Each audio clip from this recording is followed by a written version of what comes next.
Which one of the following places did the Danish establish their settlement in India? Chinsurah, कोराइकल, माहे और ट्रांसक्यूबर। तो इसका सही आंसर जो है वो क्या है भाई? यहाँ पे ट्रांसक्यूबर, ये इसका सही आंसर हो जाएगा। ट्रांसक्यूबर जो है वो किधर है आपका? तमिलनाडु में है ना। तमिलनाडु में क्या है ये याद रखना है आपको, ट्रांसक्यूबर है। और ये 1616 और 20 के बीच की बात है। अब मैं थोड़ा सा क्रोनोलॉजी की बात कर लेता हूँ। हम अगर क्रोनोलॉजी की बात करें, आपसे पूछा जाता है अराइवल ऑफ यूरोपीय कंपनीज, यानी जितनी भी यूरोपीय कंपनियों की बात करते हैं तो सबसे पहले कौन भारत में आता है? तो यूरोपीय कंपनियों की अगर बात करते हैं तो 1498 में आप जानते हैं कौन आते हैं? पुर्तगीज़ आते हैं, ठीक है कि नहीं। वास्को डिगामा आता है, और वास्को डिगामा जब आता है इधर तो वो कहाँ पे आता है? कालीकट, केरल आता है। दूसरे नंबर पे अगर मैं बात करता हूँ यहाँ पे पुर्तगीज़ के बाद में,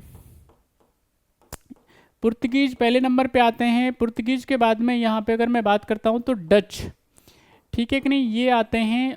उसके बाद में यानी ये 1602 में क्या करते हैं? अपनी फैक्ट्री लगाते हैं, और ये फैक्ट्री लगाते हैं मछलीपट्टनम, ठीक है, यानी आंध्र प्रदेश में क्या करते हैं? ये अपनी फैक्ट्री लगाने का काम करते हैं, कोठी बनाते हैं। तीसरे नंबर पे हम बात कर लेते हैं किसके संबंध में? इंग्लिश, यानी अंग्रेज आते हैं। अंग्रेज 1600 में आ जाते हैं ईस्ट इंडिया कंपनी, लेकिन परमिशन नहीं मिली यहाँ पे अंग्रेजों को। जब तक अकबर रहता है कोई परमिशन नहीं मिलती है, यानी 1605 तक।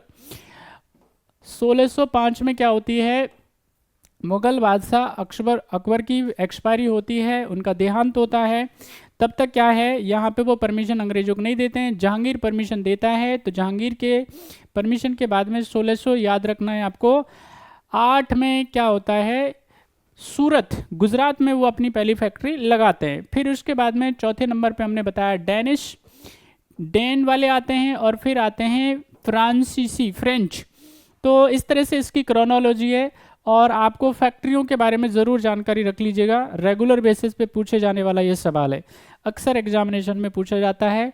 फैक्चुअल क्वेश्चन है, इसलिए काफ़ी गलती भी होने की संभावना रहती है।